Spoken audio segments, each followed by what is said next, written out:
What is up, people? Welcome to another episode of the Demxcrazy podcast, where we politic about all things that move the culture forward. I'm one of your hosts, Roy Gunner. It's your boy Double R, Rasulio. Let's get it, aka Batman Jr. Man, it's your boy Chris B in the building, man. This is episode number 13. Yes, sir. Man, we finally made it to episode 13. It's all started with just a goal and a dream, and now it's a reality, man. Yes, sir. But hey, anyway, we're gonna jump right into it, man. We got a very special guest today, man. We got our guest Broddy Alan in the building, man. Let's give a round of applause, man. How you doing, man? How you feeling? Hey, feeling good, man. Feeling great to be here, man. I'm glad to be here. Well, we blessed to have you, man, and we gonna have a good episode this episode, man. So, man, I'm gonna let you go on and ask this first question about the album because I can't pronounce it. Okay. But hey, I'll listen to it. It's dope. Go ahead, RG. all right, man. So, like, I see that you basically recently dropped a project called Paradigm Shift. Could you tell us more about that project and how it came about? Yeah, Paradigm Shift. That's the name of the album, and pretty much, like, I just, I felt compelled to just speak on what I was feeling. I feel like there's a shift happening. And whether it's brought by the pandemic or whether it's brought by just the natural cosmic energies from the Most High. I just felt like speaking on it. Yeah, so I thought I'd name my album Paradigm Shift. Mm-hmm. Man, Sounds dope. Yeah, like I said, man, I've definitely been listening to it, man, and man, you make some very beautiful music, man. I definitely do want to say that. And Leroy, thanks for pronouncing that right, because I would have messed that all the way up. I was going to say Paradigm Shift. So I'm glad that you said it, man. But man, like I said, you got a unique sound, man. Like what genre is your music, man? Like to me, it feel like a little bit of soul and reggae, but I might be wrong, man. What's your genre, man? Yeah, it's a blend of reggae and hip hop, R&B. I started off rapping, like started off doing hip hop, like that's always been my number one passion. And I was writing ever since a kid, writing rhymes to my mom and everything. And she'd be like, yeah, keep working on it, it's cool, keep working on it. And yeah, I'm here now, and I appreciate you rocking with the music and the vibe. For sure. Oh, yeah, man. Yeah, it's definitely dope. It's funny, man. Like, so I did a video with Sean Riddle, man, probably like 2 years ago, man. It's called New Me, man. And, it's been pumping and stuff. Got Rasuri on there. We got my brother CC on there. It's called New Me. Very dope, man. So, at the end of the video, Sean Riddle, he did like the promo. He put my album on there. It's called... what's the album called? True to myself. Yeah. So my album popped up, my Instagram popped up, and it said Broddy Alan. I was like, Sean, who the hell is Broddy Alan? So literally, if you go to that video, your name is on my freaking video. I'm gonna show you, like, no capping, man. But it's crazy. Word? Yeah, I didn't know that. I'm sitting here talking to you, so man, it's an honor to finally meet you, though, man. Like, real talk, ain't it? It was. I was like, because when we had a discussion, he said, "Why that name sound familiar?" Oh, that was on my Instagram. That was on my video. I was like, wait a minute. Yeah, we'll show you, dog. Okay, bet. Yeah, I gotta check that out, man. For sure, man. But I just want to say, you've been, you killing it in the music game. I want to ask, like, what artists or what inspired you to actually want to get into music? Is it any like artists you were influenced by that made you want to decide to jump into the music game? Yeah, like it's like I said, it started way since I was a kid. Like Bow Wow. You know what I mean? Oh man, dang. Yeah. I'm taking it back to him. Like. And let's be honest, that Bow Wow Beware a Dog, it's a dope ass album. I'm just keeping it 100. Anyway, it was that Wanted album that did it for Wanted me. was fire. Wanted? Yeah. That's when it kind of started to mature a little bit more. Yeah. I'm like, yo, I want to be like this when I'm, 18, and it didn't work out like that. Hey, you know what, man? I respect you for paying homage to Bow Wow, because like a lot of dudes will be on here, not our fans or guests, I'm talking about in general. People don't want to give respect or Bow Wow to, for what he done at an early age, you know what I'm saying? So, man, shout out to you for keeping it real. Like, hey, I was inspired by Bow Wow, you know what I'm saying? Bow Wow's a legend, shit. Yeah, he is. But man, one of my favorite songs of yours is Deja Vu, man. Super beautiful video, man. It's I was mesmerized by the video, man. You had a beautiful young lady in there. Is that your girl, man, or? That's my homie. Yeah, April. Yeah. She a model, and I reached out to her, asked if she could be a part of the music video, and truth be told, I wasn't even thinking she was gonna say yes, but you know, she was like, yeah, I'm down. And man, Sean Riddle, he produced that video for you too, right? Yeah. Oh man, he did a Shout out to Sean phenomenal Riddle. job, Yeah. man. That video is beautiful, man. And you know, not to cut you off, Nah, but you good. I wasn't finished, like, you know, explaining like who all inspired me to Oh do yeah, the my music. fault. Yeah, sorry. Go ahead. It Yeah. started off with Bow Wow and got into Lil Wayne, you know what I mean? Like around the time, I'll say like 2008, 2009. It was Like Wayne. the Carter 1 and 2. Yeah. And you know, and his mixtapes and all that, like the Carter 3, and Drought 3 and all that other shit. yeah. Then like I've always been listening to like reggae and getting inspired by the Afrobeat sounds and dance hall. Like I listen to Sean Paul, and it'll just Sean be Paul, on huh? 106 in Park. You Yeah. know, and, BT, you know, and yeah, like it wasn't until high school, my senior year of high school, when I really like got in heavy. Like, okay, I'm listening to Bob Marley, like for real, you know. Man. So he's definitely like one of the inspirations, and Von Benjamin too. He's another roots reggae artist. Them two heavy like influence on me. Mm. Yeah. So like in music, especially in Kansas City, do you think it's kind of hard to break out as a reggae artist in Kansas City since we ain't really known for reggae? Man, I don't really see like it being hard. Like I just like I'm up for the challenge. You know, like I like how it's, you know, okay, I'm not nobody else is doing this. That is you know? true. Like, Yeah. I got my own lane. I'm cool with that, you know. And if anybody else decide to do it, you know, I would be the one that's like, you know, I would know within myself, like, hey, I've started on this path, but really no, like Elisha Israel. Mm. Yeah, Elisha Israel. He inspired me to get on this. You know, he's done reggae for years, like 30 plus years, and I've been in a band with him, the As One band, and yeah, like I've learned about Rasta, like Rastafari, really from him. You know, cause he's a living example of health and wellness. Yeah. You know, like we go on runs, run 4 miles. He's not out of breath. I'm like trying to keep up with him. You know, he's mind you, he's 60 years old. You know, he turned 60 this year. Oh man, that's good. That's a Yeah, blessing. yeah. He's like top shape, yo. Like I'm telling you, it's crazy. He's vegan, vegetarian. You know, he ain't eating no meat. And Are dairy. you vegan? I'm on that path. You know, I'm taking my steps with it. Like what I do, I eat plant-based during the week, and I made like cheat like during the weekend. You know, Yeah. Yeah. get like some chicken or something during the weekend. Yeah, no beef though. I don't really do beef. Or definitely Yeah. don't do Chris pork. don't do beef either though. Oh, we don't do pork around here. Yeah. Nah, I can't do that, man. I ate it on accident though, but I can't do it. Oh, how they get you? Well, we went to Jack Stacks, right? Yeah. And you know, everybody know what burnt end is beef. Mm-hmm. So we went up there and ordered the burnt end, and I ain't gonna lie, that was the best sandwich that I ever had. So we went back again. So you know, so something told me. I think you asked what was in it. I did. I was like, man, it looked good. But I said, so what's in it? You know, they in there. Well, we got beef, we got pulled pork, we got sausages. I said, nah. So Man. I told them, can I get the same sandwich with no pork in it? Right. It didn't taste good. Man, it didn't taste as good. Nah, I ain't gonna lie, that pork boy got that swine. I don't eat pork, but if I did, Yeah. it got a buttery taste to it. Like it just, you know. I used to eat like ham, chitlins, you know. Yeah. That's what I grew up on. yeah.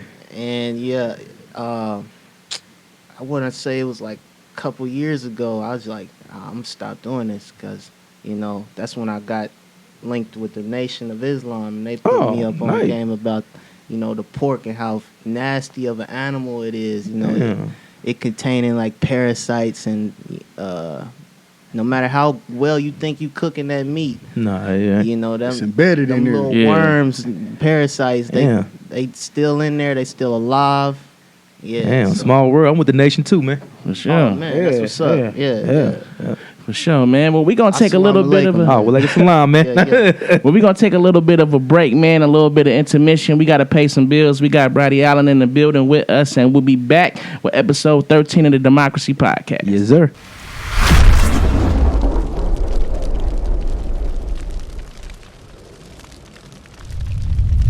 All right, people, welcome back to episode 13 of the Demxcrazy Podcast. We got a special guest, Broddy Alan, in the Yes, building, sir. man, chopping it up with us, enlightening on, his music and everything that he got going on. So I just checked that you got a record, Holy Mountain. It's really doing well on YouTube. How did the idea of that song come about? I see that you had like a lot of, input of different stuff, like from, strong black figures and stuff like that. So how did that record come about? Yeah, I got inspired by Von Benjamin from the Midnight Band. Well, the band now is known as Akabeka, but for quite some time it was known as Midnight. And he got a song called Holy Mountain, and I wanted to do my version of it. And really like speak the truth of the king, the Emperor Haile Selassie the first. And put people in America on to, who he is. This is the first emperor in the League of Nations, the only emperor in the League of Nations, actually. There was no other emperor in the League of Nations. Mhm. He was among presidents and whatever else, but they weren't emperors, And he's known as the elect of God, And he joined the League of Nations in hopes of bringing about peace. And what they do, they turned around and turned on him, So when he joined the League of Nations, that was to join forces with just men in other countries, supposedly just men. And that was to protect his country from war and all that. But when the Italians came and brought war to Ethiopia, they let that go on. They didn't try to stop it. They didn't try to defend Ethiopia or nothing. They just left them to be slaughtered. But they ended up rising above that and coming out the victors, Man, that's a powerful record for sure, man. And it's doing really, really well on YouTube. So if y'all hearing this, man, go pull up that record, man. Go check it out. That mug is doing numbers. So Yeah, man. Appreciate I was that. going to ask you about that too, but man, thanks for asking that, RG, man. Thanks for the answer, man. Like I said, I definitely could tell it had like a deeper meaning, man. I see that you also play the guitar, man. How long have you been playing the guitar? I've been playing since 2013. Oh, dang, man. Okay. So you a pro then, huh? Yeah, I mean, I know some things. I know my chords and I know some scales.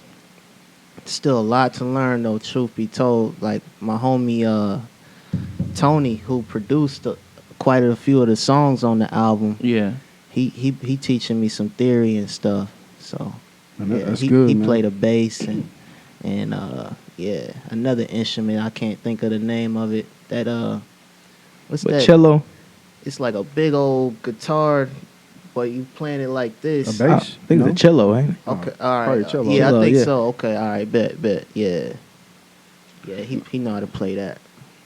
Shoot, man, that's fire, man. Well, I see, man, you got a lot of like uplifting and powerful spiritual messages in your music, man. What keeps you so grounded when there's so many crazy things that's going on in the world? Like, what keeps you grounded to be able to put out that type of music? Especially in Kansas City. Nah. Yeah. Man, yeah. The Most High, God, and reading the Word, whether it be the Bible or the Quran. Mm-hmm. Like I find truth in both of those books.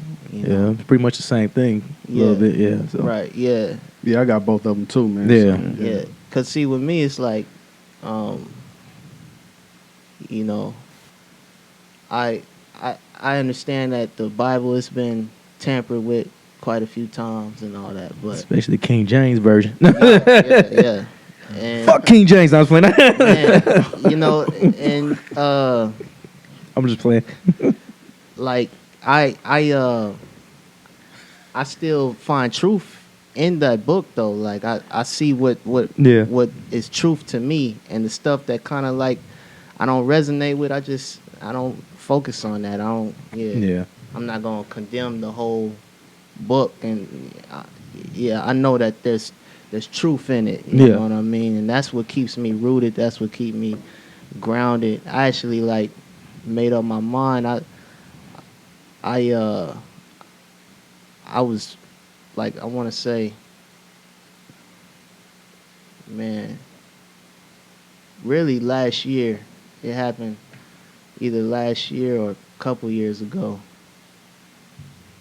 Yeah, it was 2 years ago, my bad. I said, yo, I'm going to really be like, you know, steadfast with this music and with the message of righteousness, you know. Yeah. Man, you know, like I said, it's crazy that you mentioned that because I was telling, you know, Russell and Leroy, man, like, you know, after doing my research, I was like, I could tell this dude got a real good spirit. I was like, he seemed like a really positive person, man. So that's why I ain't been trying to like cuss that much because I could tell you got like a good aura about you, though, man. Oh, so my bad. no, you do you, man. It's your personality, bro. But no, man, like I said, I feel your aura, bro. Man, I see that you got, man, a lot of your music, man, on all streaming platforms, man, like Apple, YouTube, Spotify, Sure. man. What made you get into, you know, getting your stuff on those platforms, man? Yeah, I'm a YouTube fanatic. Like I'm gonna research some stuff, you know. And at first it was SoundCloud, but I'm like, I'm seeing people, they got their music on Spotify and iTunes. How they doing that? And I just, you know, YouTube researched and pretty much got on CD Baby. Ooh, that's the one. Yeah. Yeah, congratulations. You smart, man. You smart, 'cause that's the one we all That's use what we too. on, man. No TuneCore, no disco. Distro kids. Whatever it's called. So why CD Baby out of like DistroKid and TuneCore? Like, what made you go with CD Baby? I use DistroKid too for Holy Mountain. Yeah, I released it. I just to try it out. And yeah, CD Baby's the way, me personally, man. Yeah, I like CD Baby because they got like, you know, the different features, like promotional features on there. Yeah, they got the website templates on there. It's a lot they got on there. Yeah, I mean, because I personally like CD Baby because, you know, with the DistroKid, you know, it's like you got to pay every year. You know, but when you do CD Baby, you just put your album out and it's there like for the rest of your life because it on Kid, wherever it's called, you know, if you don't pay, they take your stuff off, you know, and I'm looking like, so I couldn't do it. I need all mine. I feel you, Russell. Shit. Man, but I mean, speaking of YouTube, man, you do definitely got a lot of projects, music videos, acoustic covers, and everything. What are some of the keys for you, like staying so consistent? Pacing myself, just going at my own pace, not trying to compete with everybody, because I notice how a lot of other artists out here, salute to them, like they put out music real fast, you know, like they high quantity, volume. Sound like us. Yeah, that's what's up, you know. Me, I take a different approach. Like I like to, you know, really take time with my singles. I'll put a single out and really push that single as much as I can. Yeah. That's why Deja Vu is successful as it is. And Holy Mountain, you know, and by successful, I mean like they got over 1,000 views. That's real successful, man. Holy Mountain got 10,000 plus. Like that mug is moving. Yeah. And you know, really, my expectations for it is even higher than that. Like I want to get like up to at least 100,000. For sure. Nah, you gonna get there, man. Appreciate that, bro. Man, I'm definitely proud of you, man. Now, are you like funding all of this by yourself, or do you have someone that's like behind you or managing you or something? I'm funding it everything by myself. I'm proud of you, Man, man. definitely. You just like solo dolo. Yeah. And it's a struggle, man. Like I said, we all help each other, so we kind of got like a little bit of a machine. But for you to be out here doing it on your own, man. And I'm just proud of you, man. Keep doing what you're doing, man. And like your music, I said, I'm gonna just keep telling you, man. It's it, but it's beautiful, man. It's uplifting, man, and it encourages people, man. So Very man, inspirational, yeah, man. it is, man. Yeah, I got to give credit to once again 2TNO, the producer. I mentioned I may have said Tony before, but yeah, he go by 2TNO. And Loader Beats, like them two, like they brought about this project. You know what I mean? They helped it come to fruition, and yeah, I gotta thank them for that because they brought that fire. And Hell really, yeah. how we met, it was like crazy. Like I ended up doing a show. It was called "Put the Guns Down, Pick Up the Mic." I don't know if y'all heard Yeah, I heard about about That that. sound familiar, Yeah. though. Familiar. Yeah. Yeah. I did a show. I did a performance out there, and I was hoping I would win $2,000, but it didn't go down like that. That's cool. I ended up meeting Tony and Lo there, and yeah, that's a relationship that's lasted for a year now. So yeah. Sure. Well, that's definitely dope, man. And like I said, man, we it's definitely inspired by what you got going on, man. And it's inspirational to a lot of people. But we're gonna take another bit of a little bit of a break, man. This is the Demxcrazy Podcast, episode 13. Special guest got Broddy Alan in the building, chopping it up with us, and we'll be back. Yes, sir.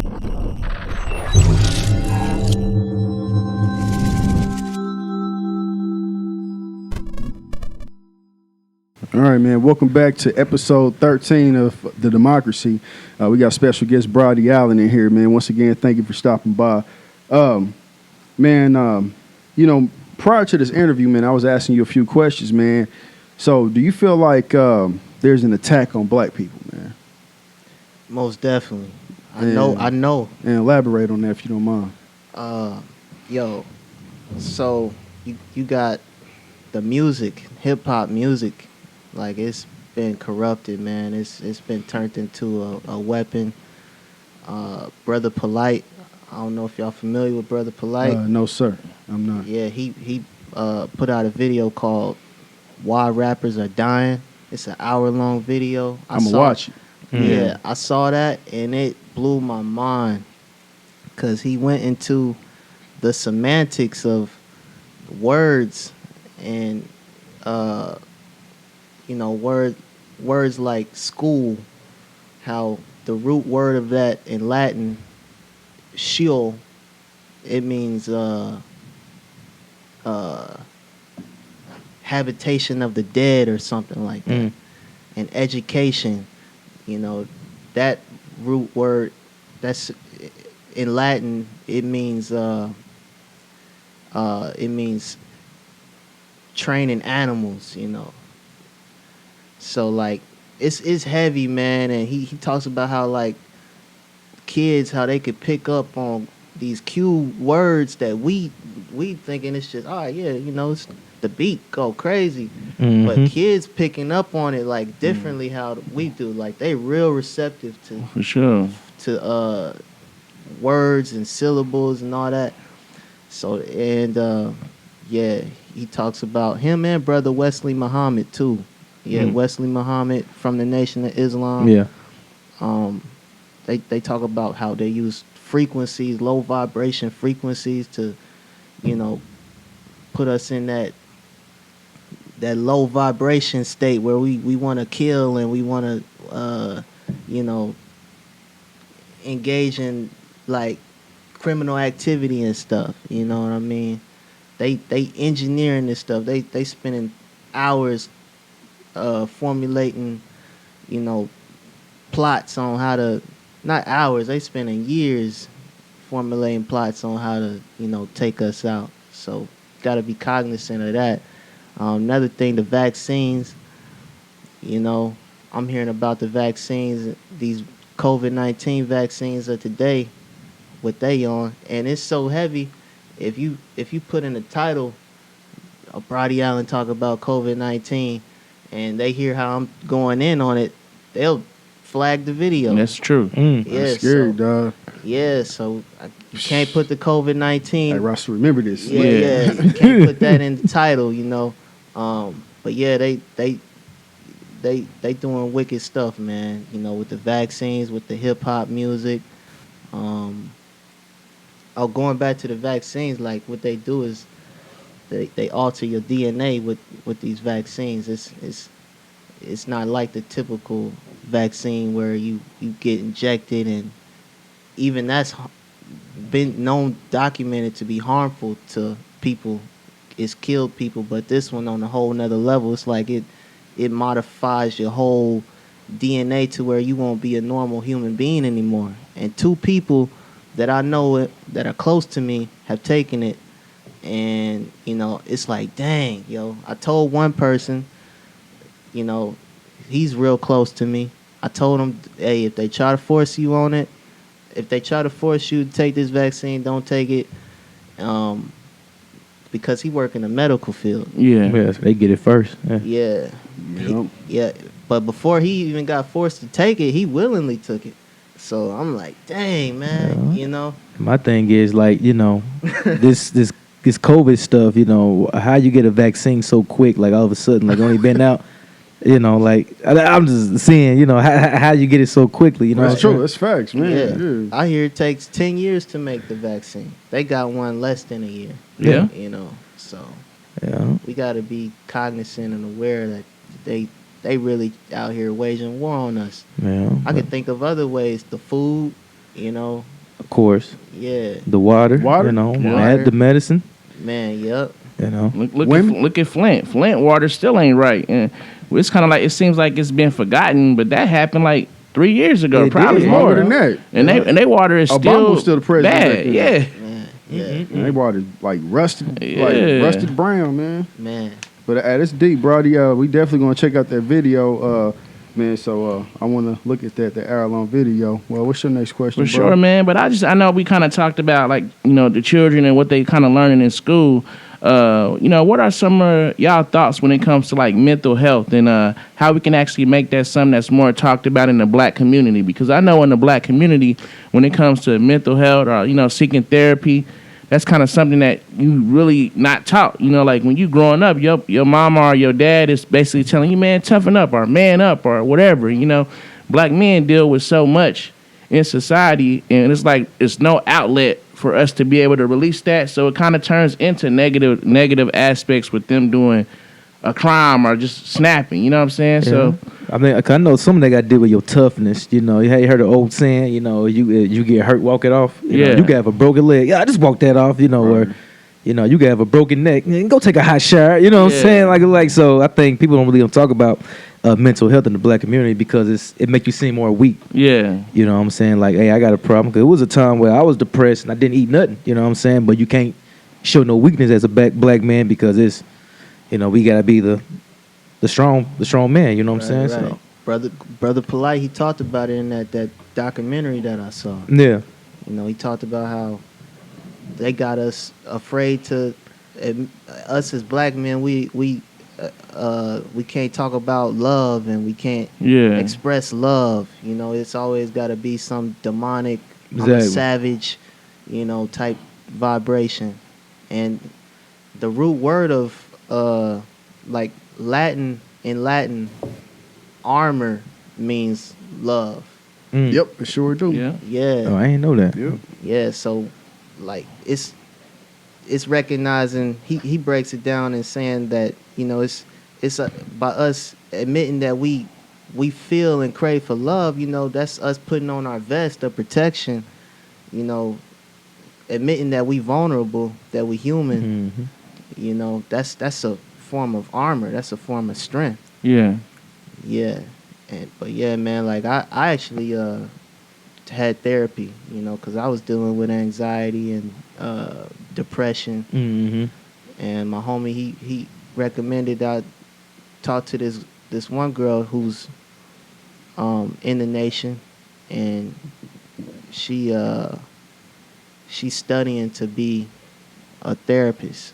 So she was actually giving free therapy sessions for me, and it's helped me out, you know. Yeah, it's good to have somebody to talk to because, like I said, I remember a time when I was depressed, I was on the phone with Chris and somebody else, you know what I'm saying? And I was like, you know, just to have that somebody to vent to, you know what I'm saying? Yeah. But how you feel about the situation, Chris? No, I agree, man. Like I said, I grew up like my parents, they divorced when I was really young. So my mom, she ended up getting remarried and stuff. So my stepdad, he was like hella tough, you know. So it's like you cry, you'll get a whooping for crying, and then like my mom, she was like a real affectionate to me and my brother while we were young. But eventually he made her stop showing us affection, and I think I have residual trauma from that as an adult because like I'm not really receptive of love as an adult, man. So in my relationships, man, I kind of, you know, push my women away, unfortunately, man. I admit that, you know, because I'm not really good on expressing love because I was taught, hey, man, you weak if you cry, you weak if you be emotional. So, man, it's like I'm kind of hard, you know? Yeah. So, man, mental health is everything, you know, man, because, you know, luckily I know how to, like, deal with it, and I'm not, like, going around, like, being super sensitive and snapping on people, but when people try to love me, I don't know how to give it back. I can literally love you, but I just don't know how to express it back to you. You know, so man, it's very important. Mental health is everything, man. And if you need somebody to talk to, man, you definitely don't be ashamed to talk to somebody, man. Find somebody that you can really trust, man. Somebody that won't judge you, man. Get that off your chest because holding it all in, it's gonna make you an aggressive person, man. So when I'm going through stuff, man, you know, I know we joke a lot, we goofy and stuff, but I might call Rasul and just, you know, shoot the breeze with Rasul, man. You know, I always talk to Leroy about stuff too, though, man. Because, you know, they've been through some traumatic stuff, man. So they kind of, you know, help me get through things, man. So. For sure, man. Likewise. I know, like, for me, man, 2018, man, just like in a 3-week period, I lost the relationship that I was in for 6 years, you know, as a girlfriend. The same week, my best friend of 28 years got murdered. 3 days later, my cousin got murdered.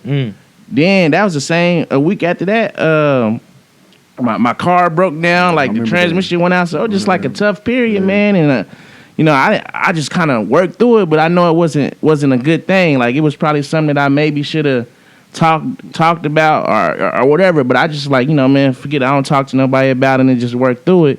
And sometimes that's just how it be, man. But we're going to take a little bit of a break, man, and we're going to come back, man. We got some good conversation going. This is episode 13 of the Demxcrazy Podcast. We got special guest Broddy Alan in the building, and we'll be back.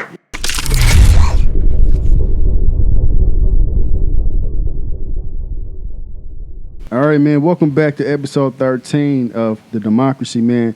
We got special guest Broddy Alan in here, man. We talking about some real life situations, man, real deep messages, man. So to kind of follow up off of Roy's last question, man, how important is mental health to y'all, man? You want to start, Mr. Broddy? Yeah, it's very important because I feel like, you know, self-esteem should be the first thing taught to kids before they learn anything else. Like, do you feel like you confident enough to take in information? Like, do you feel like you stupid, or do you feel like you a god? Like, do you feel like you intelligent and able to learn math and learn English? Like, we just thrown into classrooms learning history that ain't our history. That's true, man. Learning languages that ain't our language. Exactly. And, you know, we don't even know ourselves. Yeah. You know, so. And probably still don't, you know. Yeah. I didn't really find myself until, like my mid-20s, you know. I'm 28 now. And you don't even look. You look super young, man. That's good though, man. Yeah, man. I still be getting carded when I go into places. Yeah, that's good, it's all man. good though. Yeah. Yeah, man. Like that self-esteem is the main important thing, I would say.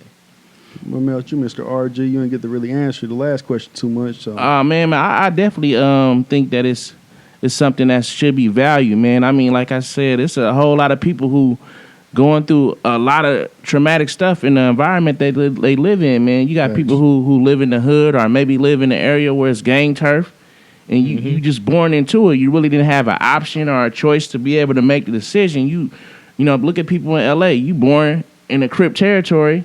Yeah. You don't have no option. You know what I'm saying? It's gunshots, it's drive-bys, it's everything that you're exposed to. You got people who had close friends or family members that is being lost in a traumatic situation, being taken from you. You got mothers losing childs, fathers losing childs, and everything, children, I mean. And, you know, it's just something that is very, very important. You know what I'm saying? Like, the brain is something that you need to take care of. It's definitely something that, you know, you need to make sure is is culpable because most of the times bad things happen when people snap. And it's probably something that could have been prevented if somebody would have been able to speak to them and ask them how they day going. Right. What's on your mind? Is there anything I can do for you? You never know. Like, hey, just a simple text, man. How you doing today, bro? Yeah, just little things. Let somebody know that they got some support. Most people, they don't have that. You know what I'm saying? Facts, everybody is just so about self that they don't care about anybody else. Right. So that's facts, man. Mr. Double R. Like I said, it's very important. Cause like I said, how you mentioned when you said your relationship and your cousin, your best friend, like mine was like pretty much similar. Like I said, because I lost my grandpa first, lost my dad, then lost my grandma, all in that same thing like that. You know what I'm saying? Because I didn't know how important mental health was until I got older. Because I was kind of blessed as a kid. Like I was, everything was happy and everything. But when that situation happened, you know what I'm saying, you don't know what to do. Because I used to wake up always angry. You know what I'm saying? Like mad at the world just for nothing.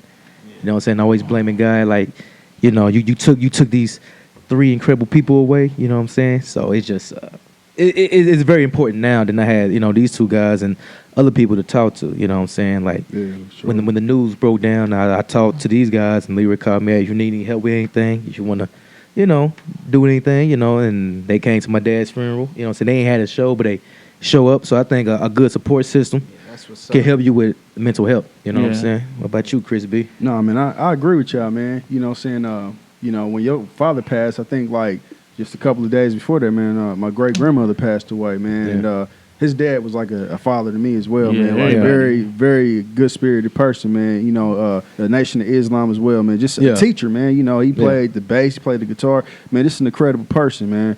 But yeah, man, mental health is very important, man. So rather you in a relationship, rather it's co-workers, rather, just anybody in your life, man. Sometimes if people are toxic to you, man, you got to protect that peace, man. So you got to distance people. Not saying you got to stop loving them, man, but if you got certain people in your life that's stealing from your mental health, man, hey, I love you, but I ain't rocking with you like that no more. Yeah, man. that's facts. For sure. And then, also, man, like I said, we all grew up in, rough environments, man. Yeah, but a lot of people talk bad about Wyandotte, but I think Wyandotte actually saved me from getting killed or going to prison, man, because you got to think about it, man. Most or probably all of my male cousins, man, have been in the criminal justice system. And I've lost, cousins to violence, you know what I'm saying? And, it's just, man, me moving to Wyandotte, man, and being around positive people like Roy Gunner and Rasul, man, it kind of got me on the right track, to be honest, man. Yeah. For sure. So that mental health is very important. Man, but what we talking about, it kind of spawned into my next question. Do y'all think that going to therapy is something that should be offered more to people even at a younger age? Because when you look at all the bad things on social media that the children are exposed to now, that we didn't have to worry about when we were kids because the internet wasn't really like prevalent. You didn't have cell phones and tablets where you can get on the internet anytime you want to. Now you got people who are cyberbullying. It's people who just bashing people in comments, and people is reading that. So do y'all feel like that's something that should maybe be offered even in like elementary school, like early? I think so. I think so now in this generation. Yeah. You think about the young rappers that dying of drug-related issues, the Juice WRLDs, the little peeps, and everybody, and they all depressed, and I'm on here and I see NBA YoungBoy, I'm depressed, I want to kill myself, and I'm looking like, you got everything in the world and you want to do this? So I think it's just the exposure of all this other stuff, because we wasn't exposed to none of this, everything we got exposed to was just for the TV, and we barely had that too, what I'm saying? So I think it's needed for this generation. What about you, man? Oh yeah, man. Therapy is good, like, and a lot of our young black people need it, There's a lot of people growing up in hostile situations, and it's not even their fault. It's just, it's white supremacy, Like, that's when me finding out that that's the root of everything. Like, dang, so this person died that was close to me because of white supremacy, and I ended up going down this wrong path because of white supremacy. Like, the fact that something else had an effect on my life that it wasn't even immediately there. It's just in the air. It's a curse. Yeah. Going back to the semantics of this English language, spelling, casting spells, words are important, man. Like, and Rastafari, Rastas, they really know the importance of words, and that's what I learned from being involved with Rastafari. There's still a lot I can learn. I'm a baby in this, but yeah, like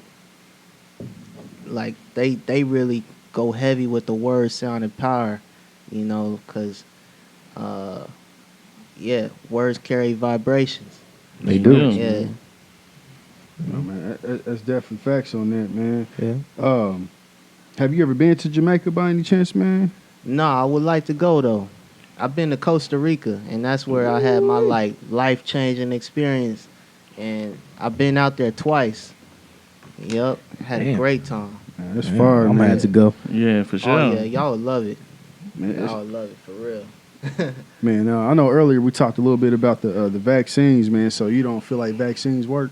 No, nah. I mean, I'm not a doctor, but I will say this: like I've heard doctors say, like the polio vaccine. The reason they had that vaccine out was because during that time of polio, they didn't have any other forms of treatment. Yeah. And here today we got hydrochloroquine. That's been proven to be successful in helping people with COVID-19. But they really like heavy pushing this vaccine that hasn't been approved by the FDA. Hasn't been under trial studies for 10 years. And really, they even said themselves, well, some doctors have came out, whistleblowers have said that this vaccine, it hasn't even proven to be successful in humans. Like they done animal trials and animals dying and stuff. Yeah, like crazy. Then they want you to come take it in waves. Like the first shot is only like 50%. Then you got to come back to get another shot for the 75. I'm like, I'm cool on no vaccines because I know about the airmen. You know what I'm saying, getting the syphilis and all that other shit. So I'm looking like, nah, I don't do that shit. The Tuskegee experiment. Yeah, exactly. Man. So I'm looking like, will they give us some shit? They might give us some motherfucker AIDS or something. You know what I'm saying? So I'm like, I'm cool with that. You know what I'm saying? Just to. Cause like I said, when I hear about stories like that, you know Arthur Ashe, the tennis player, and he had open heart surgery. You know what I'm saying? All of a sudden he ended up having AIDS. You know what I'm saying? So I be thinking that's just time. They just trying to kill us. You know what I'm saying? Sure. Man, but we're going to take a little bit of a break, man. We having some good conversation. We got special guest Broddy Alan in the building with us, man. And we'll be back with episode 13 of the Demxcrazy Podcast. Yes, sir.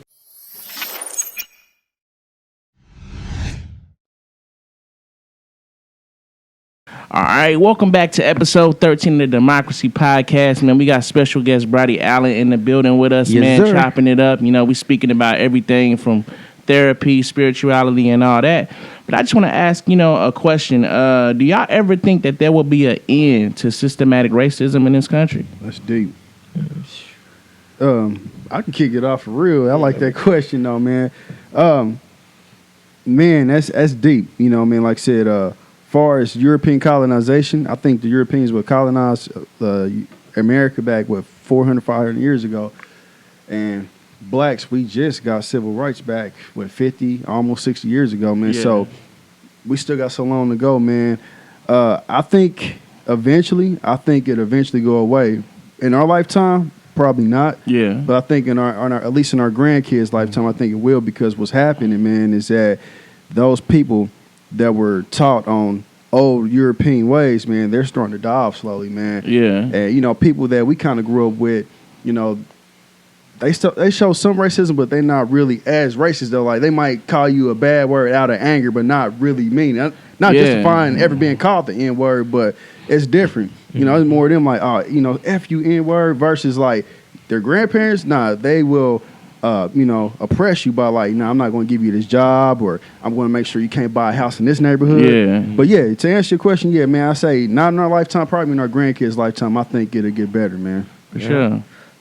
I agree with you, Chris. I think like right now I ain't gonna go, but later on, probably I say another 70 years maybe. You know what I'm saying? But I'd be long and gone. You know what I'm saying? Yeah, I'm ready for it to end now, man. Man. Yeah, it's getting crazy. And like, are y'all familiar with Hidden Colors? Nah. Check that documentary out. Hey, please write all this stuff down for us. Yeah. We gonna look at this, man. We some YouTube guys for real. Yeah. But you can see the YouTube clips, but you gotta actually get the full DVD. I got like all 5 of the DVDs that this brother released on African history and white supremacy. You know, he dedicated himself to really exposing white supremacy because he went to Australia and he saw how they killed off the indigenous Aboriginal people of Australia. Oh yeah. I know about that. I know about that. Yeah, and he was like real messed up about that. You know, he went to go. There's still a few of them living around, but there was so many, you know, in abundance. And when he went over there asking about, you know, hey, where the Aboriginal people at? You know, the white people was ashamed and, you know, pretty much they just wanted to ignore them and just let them just suffer slowly in poverty. And that's what's happening to us. Like we as black Americans, we being ignored out here. When it comes to our issues, they don't want to say these black people, these black Americans, they need specific help, specific tangibles sent to them to help them. It's all this, we a minority, we lumped in with people who don't care about us, like LGBT and immigrant groups. They've got racism towards us too. They do, man. Yeah. Yeah. For real, they really do, man. Yeah. Yeah. There's a guy named Ed Buck. He had like dead bodies in his house. That's wild. Yeah, he not charged for the bodies. He not even convicted of murder or anything. You know, they got him arrested and charged for something else, but not for having these dead black bodies in his house. That's crazy, man. Yeah. Double standards, huh? Yeah. Right, yeah. They quick to throw the book at us. Oh, of course. But with them, it's like, you know, the guy who recently did a shooting, he's out on some stuff, you know, and he's throwing white power signs up, and people don't even know where he is. He killed somebody. I can't think of his name, but yeah, man, you saw what happened when they came to the Capitol. Yeah. Oh, boy. Man. You know, if Look that like was Planet of us, the Apes, dog. Man, it'd been a slaughter if it was us, man. yeah, we wouldn't even be able to go near that building without some shots. That's a fact. Yeah, without bloodshed.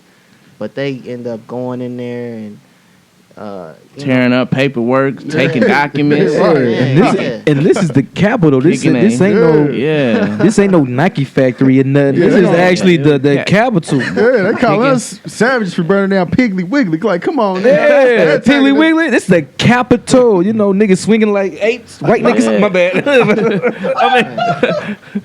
I'm sorry, dog. That's hilarious. But man, that's a fact, man. And to be honest, I kind of agree with y'all, man. I think it's gonna be a change, and I'm gonna really tell you where the change is gonna come from. And it's honestly with what we all do, music. You know what I'm saying? Hip hop is really the most influential form of music. To Fact. be honest, like think about everything that it entails, marketing. People got to come over from their genre to get a hip hop artist to hop on their record and stuff like that. Facts. It really dictates the cool. And if you look at all these white children, like, to be honest, the thing that's going to help it is social media. Yeah. Because they getting a lot more experience with the hip hop culture, so they enjoying it. But the hip hop culture is dominated by African American. You know what I'm saying? So it's making them, just by listening to the music, just by doing the dances, it's making them less racist because they are enjoying what's happening in the hip hop community. And then social media, man, with so much stuff being seen on social media, you can actually see like crazy racist criminal acts happen. Yeah. You know what I'm saying? In the younger generations, man, people with morals know right or wrong. You know what I'm saying? And they're going to see that and know that it's wrong. And they are becoming more like friends with African Americans. They socialize and interact more with African Americans. So the more and more that's happening, the less and less, people are. It's still gonna be forms of racism and stuff like that, of course, and stereotypes, because that's just how things happen. But at least it's something that's becoming more common in society. And like you said, the older people who was really running and stuff, they dying off.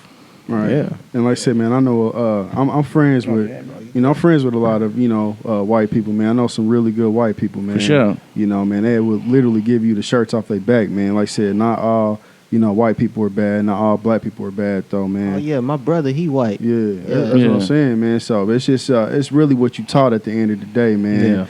Yeah. But yeah, let's take it up a notch, man. Do y'all think Soul Tide is a real thing, man?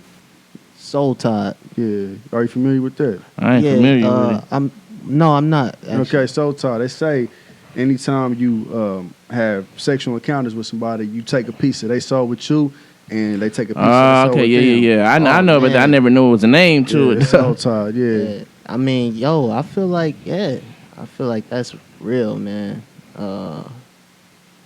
Yeah, I feel like that's real. Yeah, I feel like it too, man. Yeah, it's real. Took my wallet, took my money, took my it's playing. Nah, I think it is, because like I said,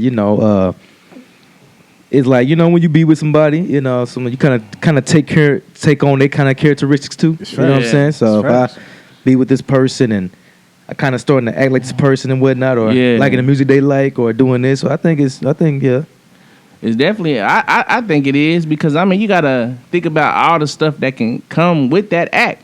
So you can create a soul. You know what I'm saying? You can literally create a child. Like, you can create a soul. So it's like the magnitude of what sex can bring it's symbolic, man. Is definitely something that's more and more attached to. Us as men, you know what I'm saying? We gonna take it if it's being offered, because that wop. But no, but I definitely think it's something strong that's tied to it for sure. No, I agree, man. Yeah, I believe Soul Tide is real, man. So, like, I'm cool with just being with one woman, you know what I'm saying, and being active with one woman. But like, when I was younger, man, I thought it was cool just to, be out here. Oh, okay, you bad? What's up? You look good? What's up? But like, man, it's like, I don't know. The older I got, I'm like, damn, this ain't right, man. Here are the risks that come with this, man. Yeah. STDs, unwanted pregnancies. You know what I'm saying? With a woman you don't even know. No. And then like you ever like felt that weirdness, man? Like if you ever had like a sexual encounter with somebody, man, like a one night stand, for example, like, who is this person? Like, you feel like, get away from me. Like, you feel guilty. You know what I mean? Yeah, hell yeah. Because your soul telling, boy, don't do this. Yeah, your soul tell you not to do it. but your body.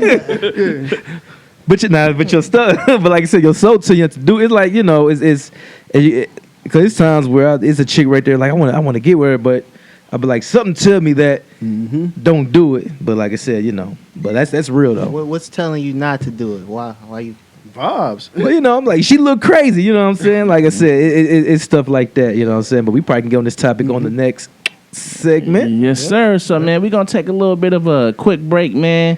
We got Broddy Alan in here, chopping it up with us, man. We got to pay some bills to keep the lights on. This is episode 13 of the Demxcrazy Podcast. Yes, sir.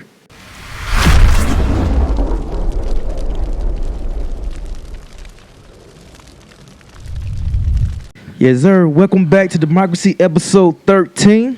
You know what I'm saying? It's a long-ass episode. Yeah, 13. Yeah, so the soul tie question from the last segment.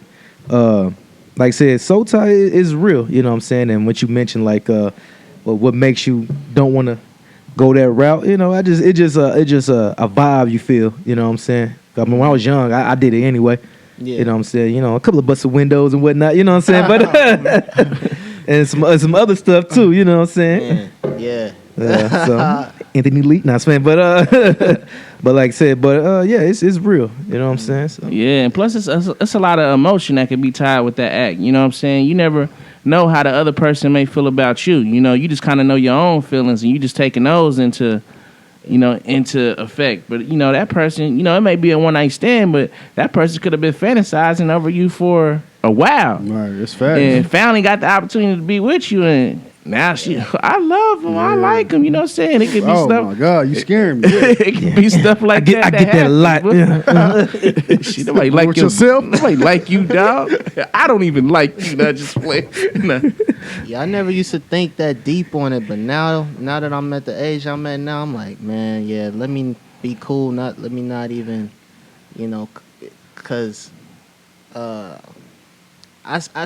attracted to white women. You know what Yeah. I mean? But I know that I'm not. It's not in my intentions to marry a white woman. Yeah. So that's what's got me like, let me fall back on that, Whereas before, I didn't care at all. Hey, Well, I mean, you like what you like, man. if it ain't snowing, I ain't going. That's what love is love, man. No, I feel you though, man. I know you're on a different journey in life, man. But man, back to the soul talk thing, bro. Oh my God, man. Like, this is a spiritual world we live in, man. Like, Sure. The evil spirits might send a woman to you, though, man, to get you off your toes, man, or to set you up, man. Yeah. Like I said, I've been in a situation where I felt like I was about to get set up, man. It's like, man, my spidey senses was like just jumping all night, man. I was like, man, something ain't right, man. Let me take this girl home, man. This is like 6 years ago, man. So I feel like if I would have like really took it there, I would have woke up with some guns and stuff in my face, man. Yeah, so it's real. For sure, man. Let me be clear. I'm not just attracted to white women, but Yeah, clear that up, Yeah, please. clear that up, because they will be in the beautiful comments. women, yeah, beautiful women do come in all shapes and sizes and colors. That's what I meant by that. For sure, man. Yeah, we had Bobby J out here last week. Dude, funny, man. We got to get Bobby J back. Bobby J, hey, Kevin Samuels Jr., boy. Hey, he's out here letting them have it. I was like, Bobby, they gonna fuck you up in these comments. Which they are. He's like, boy, bring it. I don't give a damn. For sure, man. But I mean, we've been talking a lot of stuff about spirituality, therapy, like systematic racism. I just want to ask, what do you guys think holds people back from reaching their full potential? Fear, doubt. I say fear, doubt, man. That's really what it boils down to, because like you get comfortable. We talked about this with Bobby last week, man. Yeah. Fear of like, dang, if I do this, what if I lose this job I've been in for 5 years? Or, man, I don't want to sacrifice my $50,000 salary, but I could potentially end up making $200,000. Yeah. It's like fear will hold you back. You will never know unless you like. You walk by faith, man. You definitely got to put some works behind it, but, man, faith without works is dead, man. So sometimes you got to, really have that faith, bro. Roll the dice, man, to give it all you got, man, and go to the next level, man. Yeah. I think it's fear, too, you know what I'm saying? Because one of my biggest pet peeves is losing. Yeah. Like, I hate losing.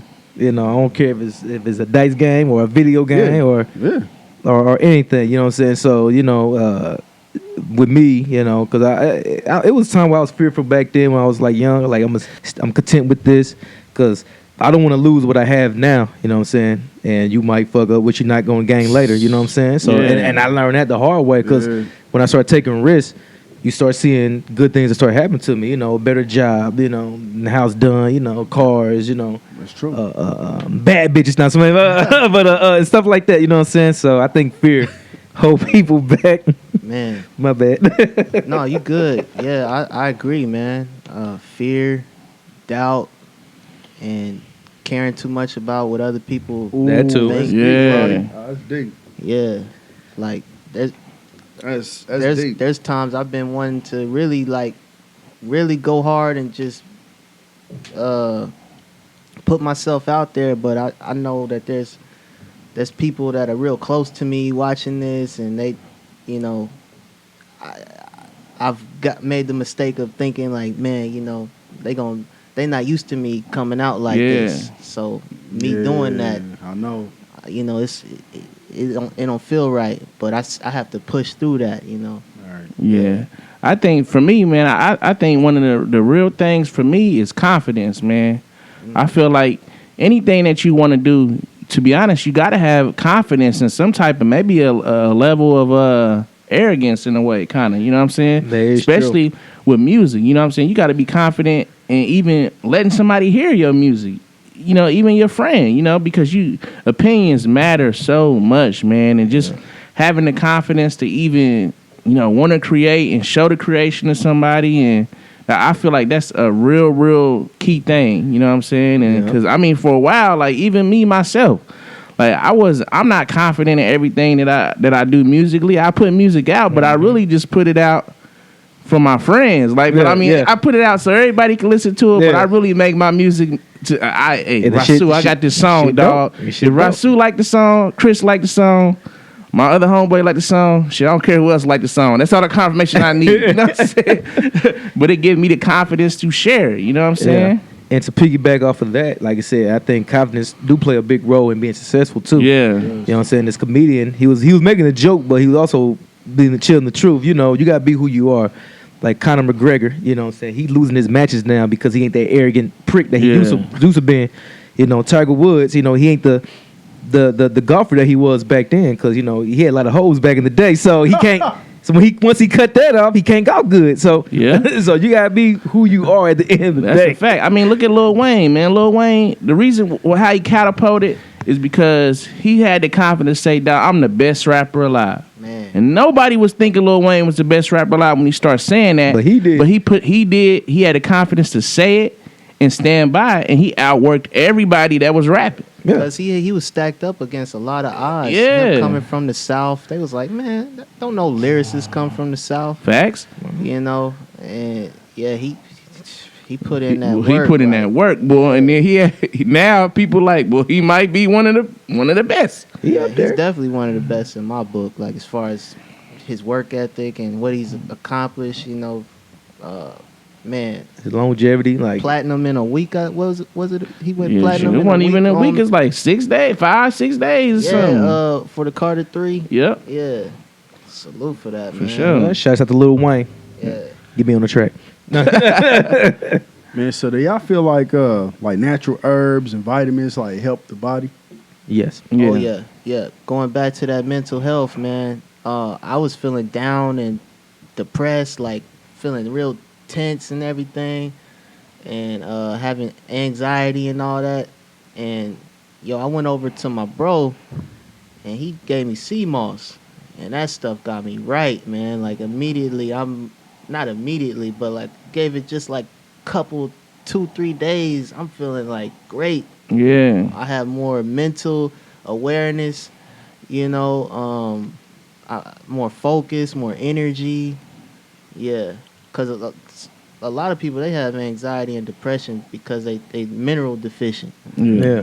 It's deep. Yeah, we got to make sure we got our magnesium in our system, because that's what gives us our upfulness, Yeah, definitely. Wow. Man, I definitely believe so. I feel like we were put here with everything that we need, you know what I'm saying, to be able to survive and live our lives, you know what I'm saying. And to be honest, all the other stuff that's really been happening, I think sickness-wise, is because people start stepping outside of the norm and doing crazy stuff, messing with animals and doing all this stuff that we really wasn't supposed to be doing, and then it just kind of catapulted into spreading viruses and all this other stuff. Yeah. So, yeah, I think that's true. You know what I'm saying? And have you ever tried Dr. Sebi stuff? No, I haven't tried his products, but I listened to him when he referred to sea moss. Yeah, because he talked about mixing it with bladderwracks. Yeah, because I got that downstairs, and I think plant-based stuff is I think it's better than the real stuff. I mean the stuff they getting out the pharmacies. You know what I'm saying? Yeah. Like I said, because I tried. Chris, he put me on black sea oil. 'Cause like I said, my blood pressure was getting a little bit high. Because it was at 140 is high, but I was at 138. So when I started trying black sea oil, it just that's what's up. Went down. Yeah. Elisha, he put me on. Shout out Elisha Israel. Mhm. He put me on to the black seed oil. Man, that's some good stuff. For sure. Man, but we're going to take another bit of, another break, man. This is episode 13 of the Demxcrazy podcast. We got Broddy Alan in the building with us, and we'll be back. Yes, sir.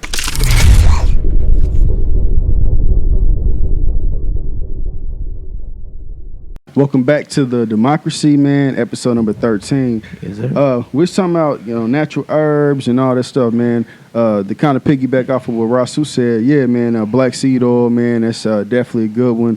That's just tea, man, we go to a Phoenix herb store over in Kansas City, Missouri by Westport, man. They got tea, energy liquids and all that stuff. It's all natural, like plant-based stuff. It's not any capsules or anything.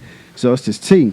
I forgot what kind of tea it is. New but Me or New Life? New Life. Yeah, it's called New Life tea. And what it does is it boosts your metabolism, man. So, you start to shed weight quick, man, and have more energy. They got the stuff to help you sleep better, man, like all natural stuff. So, yeah, I think herbs work, man, natural herbs. Yeah, and the best medicine, I ain't gonna lie, is Navy beans. You know what I'm saying? Clean your colon out. It cleans everything. It clears your skin up. You know what I'm saying? Make your hair grow. You know what I'm saying? So Give you energy. Give you energy. Yep. You know what I'm saying? You can make some Protein. good bean pies with it too, man. You got any other questions, man? Yeah, so I mean, I want to, ask as a group question. What do y'all think is the most uplifting thing that's happening in the world right now, and what do y'all think is the most tragic thing? Man, the most uplifting thing is, seeing us all come together and we awakening to the truth. Like there's a lot of us waking up. Yeah. And the TV, the television that tells lies to our vision is not having that much of a pull like it used to, because we more into the real, and we could feel like, I know me personally, I could tell when I'm being lied to, like I could sense it, I could feel it, even if I don't even know all the facts. Let me research and see if what they saying like is a true. third eye, Yeah. And you mentioned what's the most The most uplifting and the most tragic. tragic? I should have started with the most tragic. I hate to end on a bad note, but man, most tragic.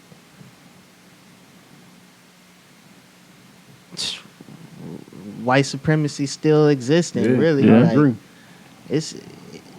There's a guy named Neely Fuller. He talk about how white supremacy. Yeah, I heard. I seen the videos. Yeah. Yeah, he talk about how it affect 9 areas of activity, normal man. activity, education, law.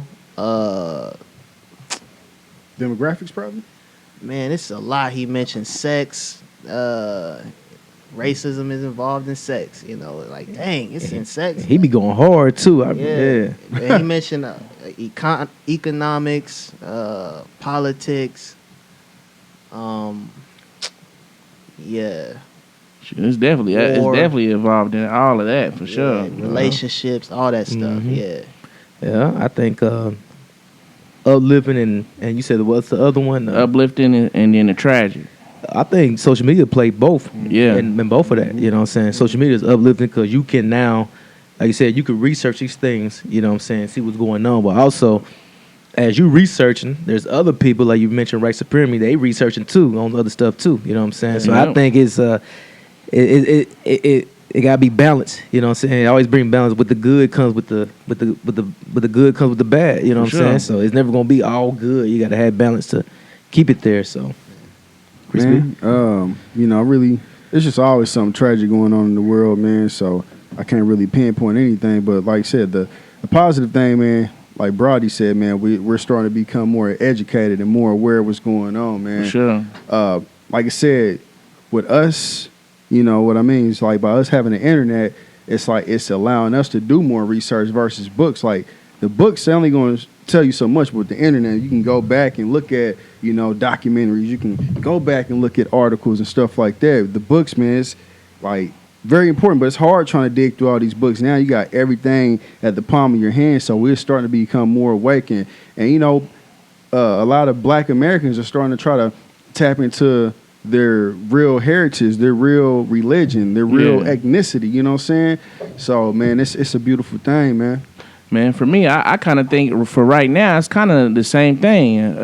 That's like uplifting and tragic to me, and I think that's the coronavirus. Mm-hmm. As far as like the positive things that it brought, it caused the world to slow down, and it took away a lot of the things that were being a major influence, the club life and the social activity. Yeah. Now people, they don't have nowhere to go, so with that time, what they doing?